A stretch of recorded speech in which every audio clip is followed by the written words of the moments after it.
IdeaTek's motto is internet freedom, and we've been focused in rural Kansas trying to bridge the digital divide. Some unique opportunities came in the last few months through the federal CARES program, which gave the state some money, and the state stepped up and put $60 million in a grant program, and that was created to try to get broadband providers like ourselves at IdeaTek here to deploy connections to rural Kansans very quickly, like by the end of the year.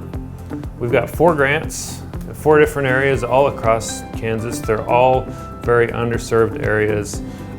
They're classified as the most underserved areas of the state.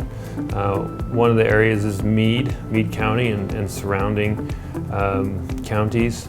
Another is the Cottonwood Falls Strong City area, which is Chase County. Another one is Reno County. And the final one is Edwards County and surrounding areas.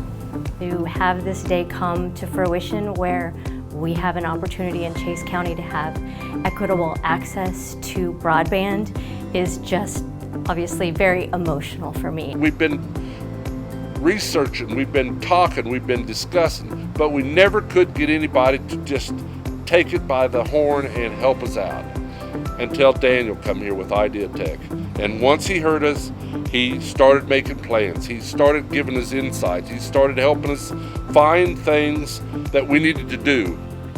I have long compared internet to electricity, and I have said that internet is every bit as important as electricity, and if we don't do the entire county, we will never get it done. We know the internet access in Reno County has been inequitable all along. This isn't a new problem. It's just been exacerbated and highlighted again for us because of COVID. Rural communities, if they don't have access to good broadband, they're not going to make it.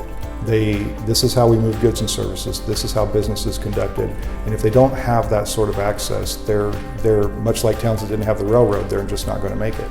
I think it's what sets a place like Reno County apart, that we don't throw up our hands and say, well, it can't be done. This is an ideal public-private partnership, and it's actually it's one of the best components of government, where you can leverage private resources and public resources to create the most public good. COVID has really provided a focus to the need for broadband expansion. Expansion of broadband is going to be like the superhighway of the future. Certainly we can't have commerce without it, can't have education without it. It's just absolutely essential. I think it could be a huge revitalization of rural Kansas, and I am very encouraged of what I'm seeing here in Chase County. This will be a huge benefit for the area. With the coronavirus, we're seeing more people working from home. This will be a game changer for them. I think we'll have people who went to school here, high school, moved away, went to college, are living in a bigger city, but they could work from home. You know, maybe they move back to our community, and the one thing they have to have is good internet. It'll change our way of life for the residents, but also for the businesses. We've had businesses that wanted to relocate here, but have cited our poor internet service for choosing another location. So this could be really huge for our economic growth. Internet speed is critically important for us as a bank, because everything we do seems to run through the internet. Rural broadband connectivity has always been an issue, especially in the rural parts of Reno County and the surrounding area, but it's never become more evident than it is right now in the middle of a global pandemic. In a normal year, internet access is important, but this year internet access is even more important because we want to be ready to go remote or go to our remote locations if we need to. In March of last spring, we were directed to close our buildings down.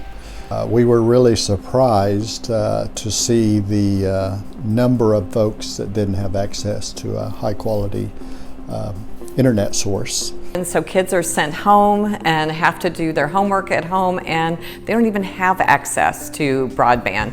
They have to go find a library, they have to go find a hotspot, and it's such a stressor on the entire family. So if a family was being asked to also work at home, can you imagine how difficult it might be? Our schools then, with our students reaching out to worldwide opportunities, is also a plus. For us, getting fiber optic to the home and businesses, it is a game changer for our whole community. Every step took us a long time. 5 years. 5 years. This is great. If I could shout from the rooftops how happy I am, I would do that, because this is life-changing for Chase County residents, our businesses, our students. It will impact every area of life in Chase County.